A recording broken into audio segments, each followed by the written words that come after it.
Hi, writers. Today I'm going to model how to write a literary analysis task or an LAT essay. An LAT essay means we read two texts, think carefully about them, and explain our ideas using evidence. Uh, so, firstly, let's break down the prompt together. Today, you will read and think about the passages from Desert Seagulls and Sweetened Condensed Milk. As you read these texts, you will gather information and answer questions about how the characters experience new places so you can write an essay. In the passages from Desert Seagulls and Sweetened Condensed Milk, Marissa and Ishmael think about what makes a place feel like home. Use details from both passages to write an essay about what home means to each character. Uh, so let's turn this into a question. What it's asking us is, what does home mean to Marissa and Ishmael?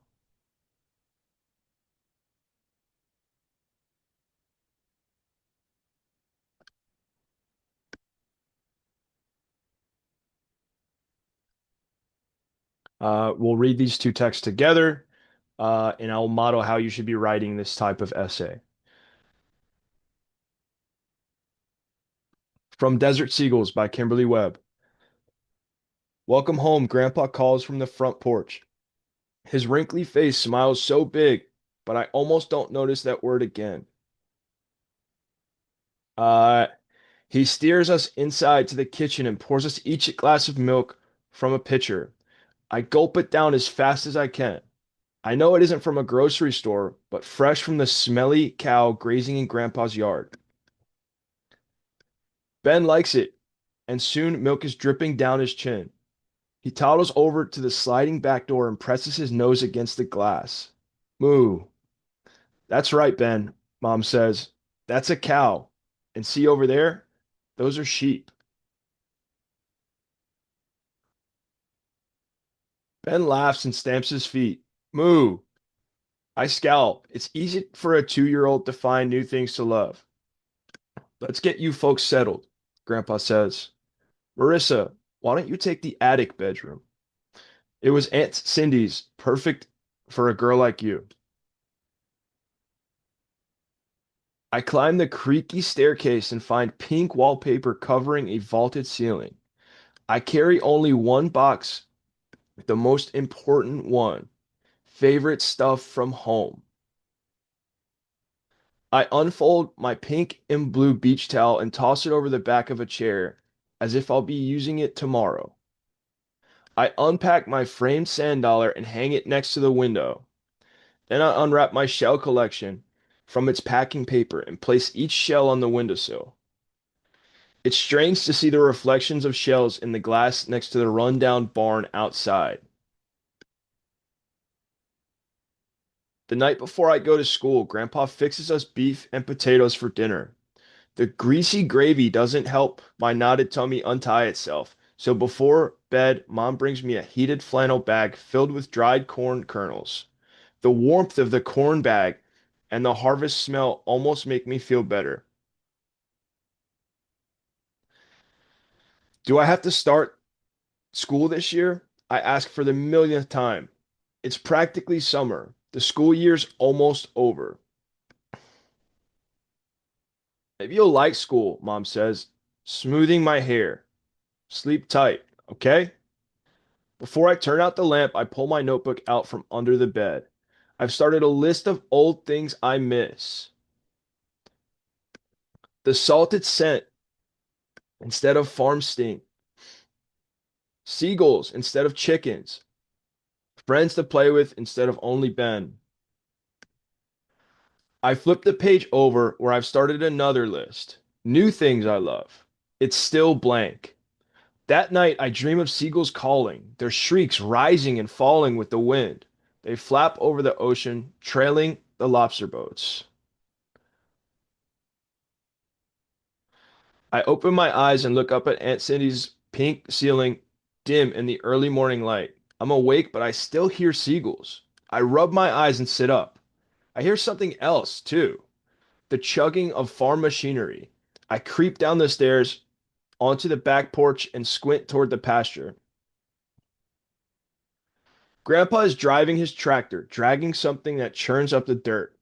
A silver flapping clouds flutter all around him. Seagulls. They don't seem to mind that they don't belong here. Their gray wings and long beaks skim the freshly turned soil, as if they are more at home in the desert sky than over the waves. Reminds you of home, doesn't it? I almost jump out of my slippers. Dad leans in the doorway behind me, arms folded. He chuckles. Look at them chase Grandpa for a snack.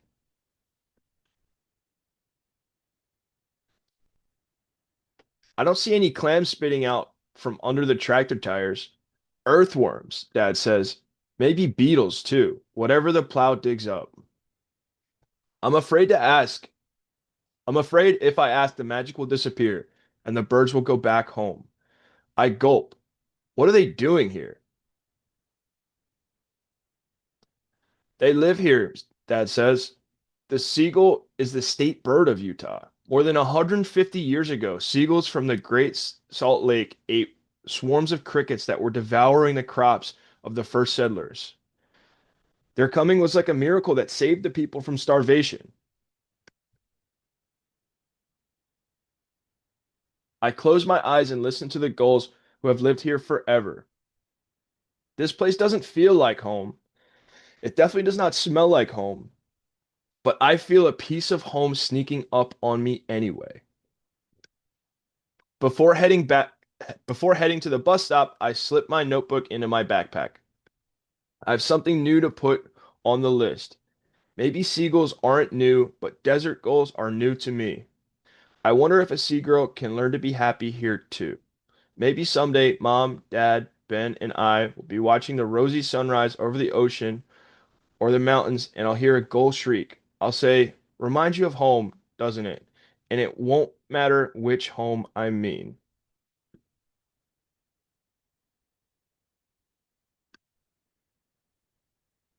So what I would do in the introduction is to always give background information first. So pretend like the reader, uh, whoever's going to be reading your essay has no idea what you're going to be writing about, hasn't read either of these texts. So you could say the first story,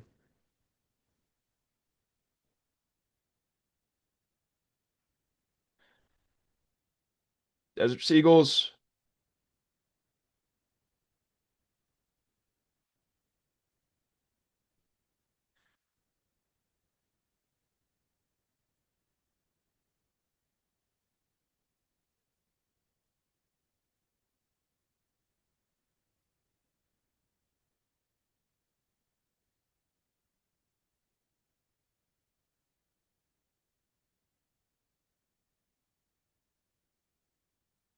The first story, Desert Seagulls by Kimberly Webb, is about a girl named Marissa who moves from the ocean to a desert farm and struggles to feel at home.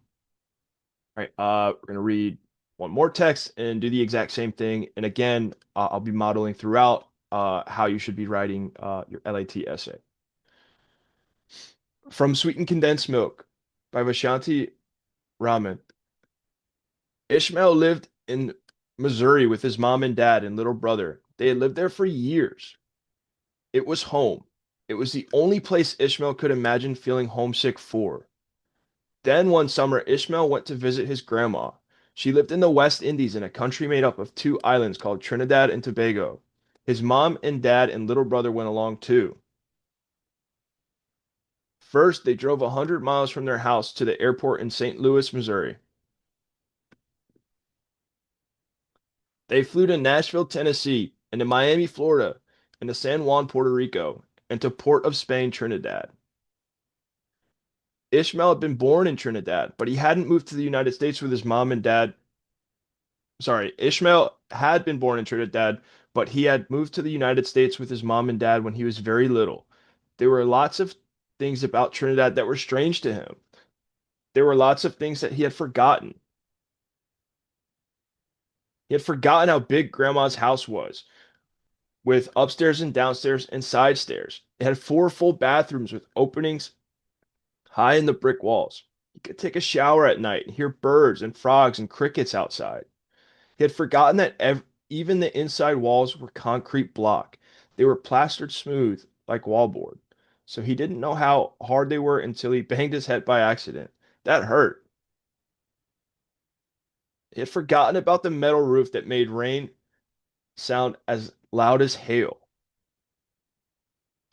He had forgotten about the bats scrabbling above the upstairs ceiling at dusk as they got ready to fly from the eaves of the house.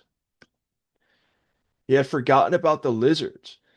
They were everywhere outside, on the garden wall and on the mango tree and under the rose bushes. Some of them even lived inside the house. They caught tiny moths fluttering around the light bulbs at night.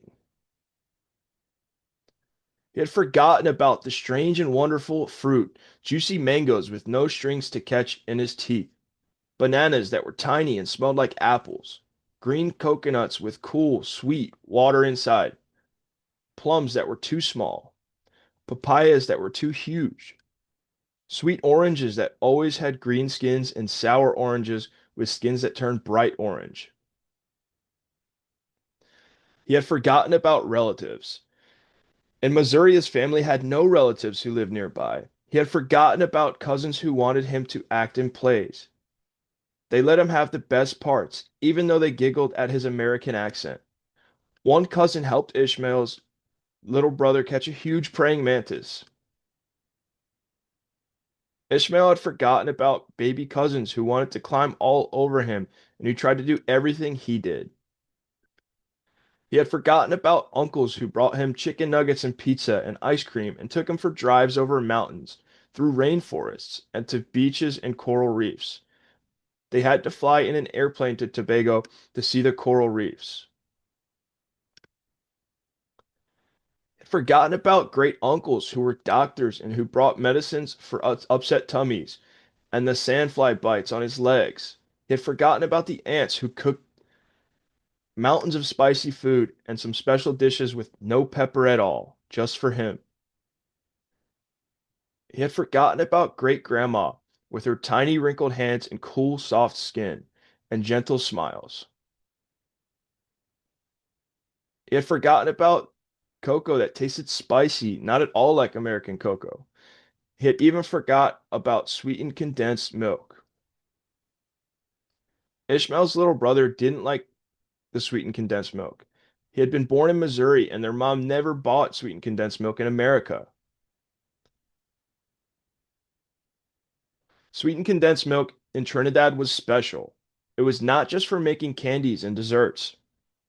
In Trinidad, sweetened condensed milk came in cans, but it also came in brick packs like juice boxes. Ishmael learned how to pull up the corner of a brick pack and cut it off. He learned to pour the sweetened condensed milk into a spoon and to stir it into tea or cocoa. He learned to trickle the sweetened condensed milk onto bread, or, when no one was watching, to put whole spoonfuls in his mouth.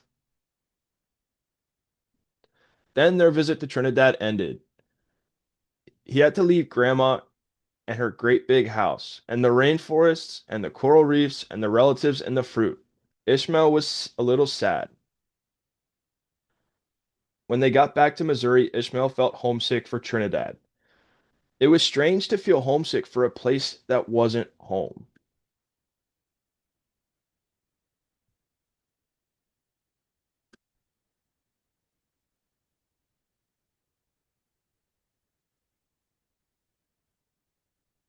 The second story,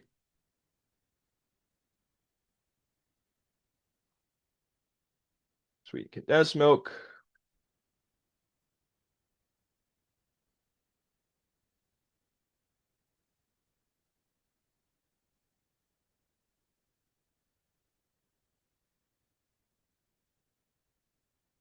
It's about a boy named Ishmael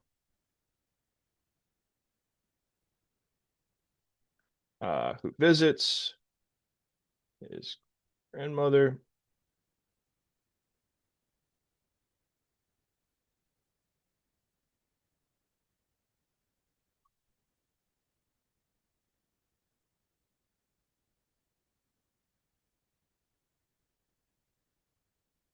Visits his grandmother in Trinidad and remembers what makes that place special.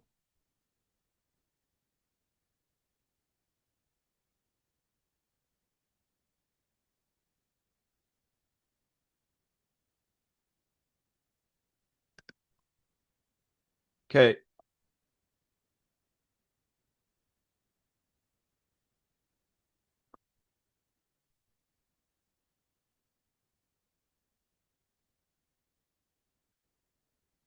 So what we need to do now is to restate the prompt. So we said that the prompt is asking us, what does home mean to Marissa and Ishmael? So you can say in the stories,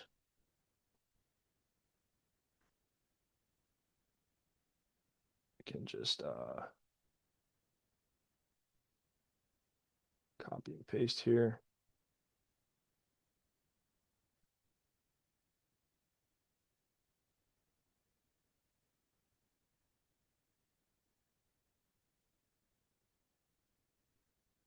The characters,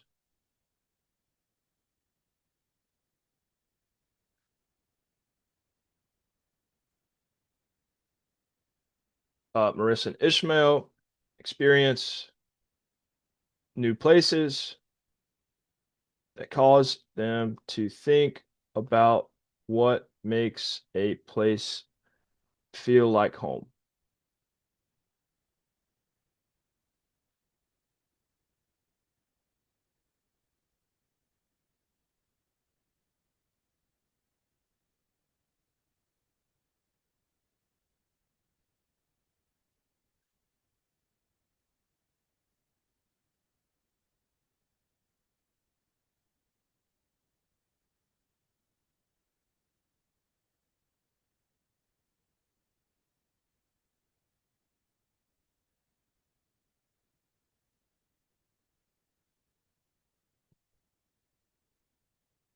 All right, to wrap up our introduction, we just need to come up with a topic sentence. So we've already given background information on both texts.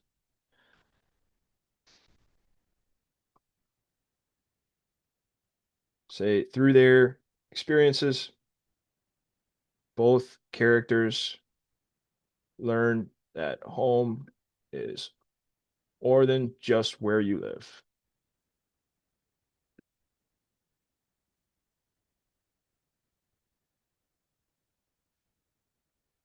All right, we're done with our introduction. So now what we need to do is we need a body paragraph about the first text, and then we need a body paragraph about the second text. So we can say, for Marissa, remember, you have to connect everything to your prompt. So when we turn the prompt into a question, we're saying what we're answering is, what does home mean to Marissa and Ishmael? So first paragraph, body paragraph, will be about Marissa and Desert Seagulls.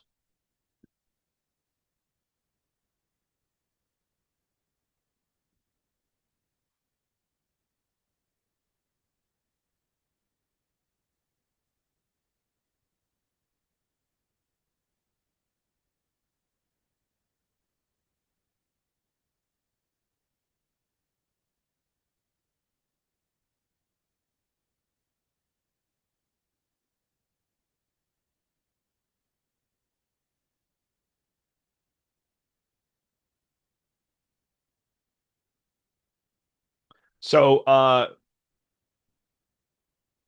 Marissa thinks about things that are familiar to her, certain things that she sees or smells. So for Marissa, uh, home means familiar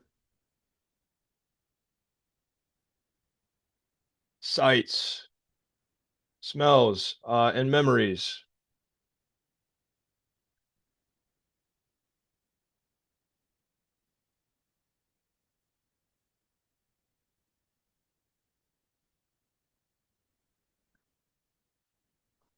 One thing that she does is she creates a list of things that she misses.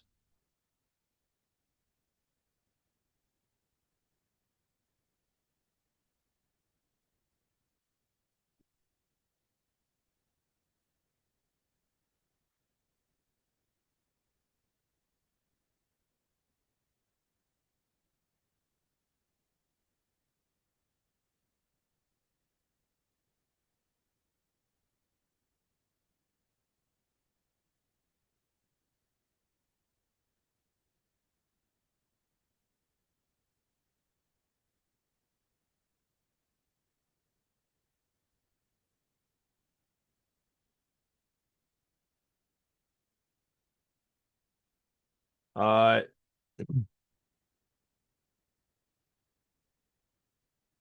she includes the smell of salt air, seagulls, and her friends.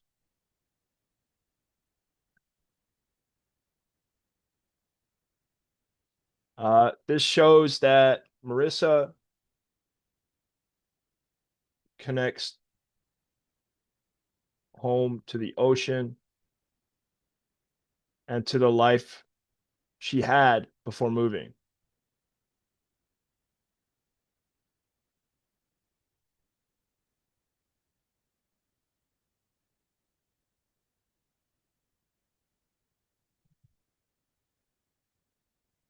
Uh, the fact that she only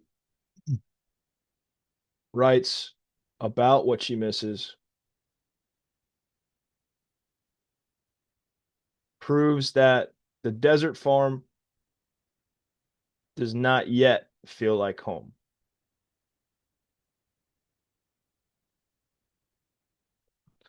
And then we find out later in the story,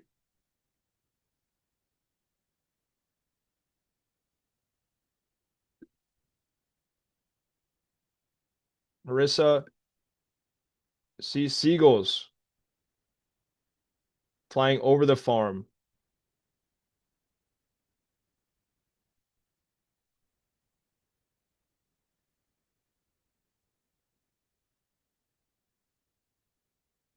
And to explain this, we can say that this shows that seeing something familiar helps her feel comforted in an unfamiliar place. It also proves that home can be connected to memories,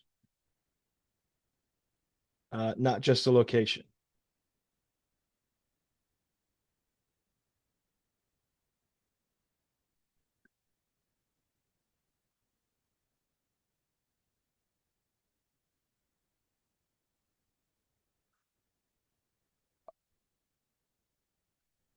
For Ishmael in Sweetened Condensed Milk, he speaks a lot about his family members, things that he does with his family members. So for Ishmael, home means family, traditions, and shared experiences.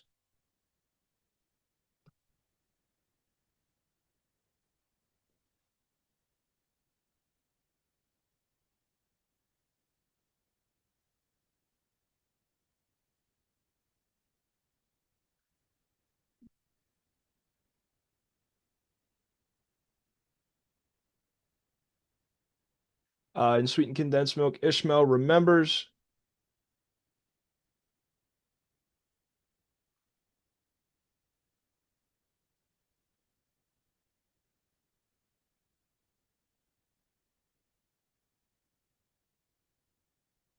many details about Trinidad, including his relatives, the animals he hears at night,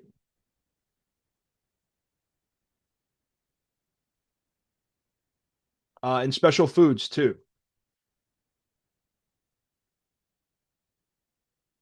Uh,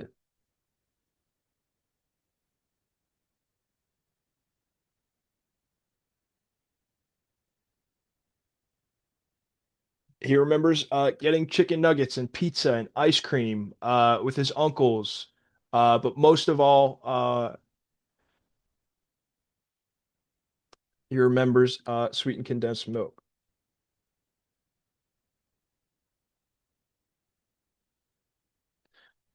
Say this shows that Ishmael associates home with people and traditions that make him feel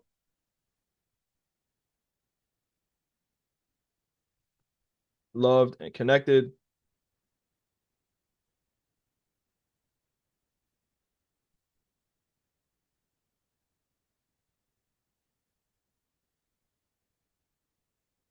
When Ishmael returns to Missouri, he feels homesick for Trinidad.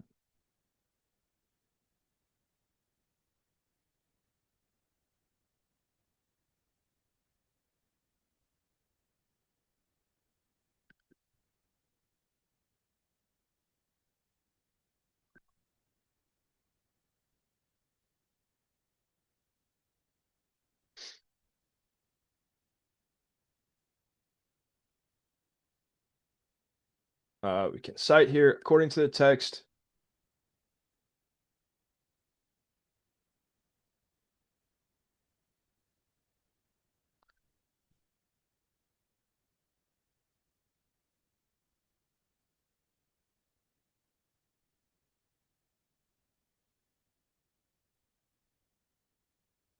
when Ishmael returns to Missouri, feels homesick for Trinidad.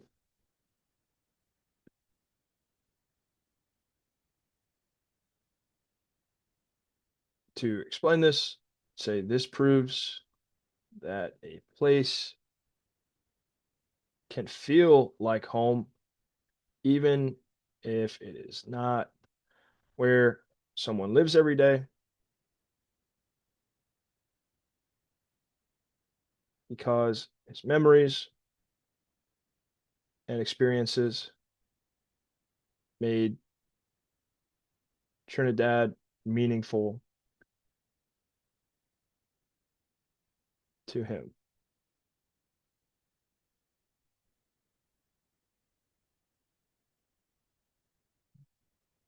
Uh, to wrap it up, our conclusion, you could say, in conclusion, both passages or both stories show that home is not just one place. And then in the conclusion, you're kind of restating in another way what you've said throughout your essay. So Marissa learns that familiar sights from her past can help a place feel like home, while Ishmael learns that family and traditions create a sense of belonging.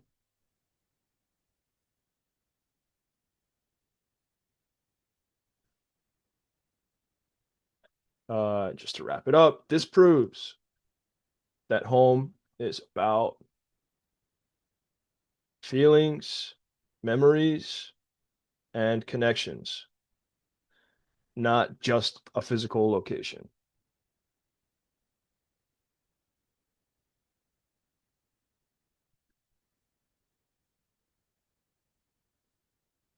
So that's it. This is how you should be writing a literary analysis task, an LAT essay. Very simple. Giving a brief background of both texts in your introduction. The first body paragraph, you're referring to the first text. Second body paragraph, second text, and then your conclusion, you're just wrapping it up, kind of summarizing what you've discussed throughout. I hope this has been helpful. Thank you.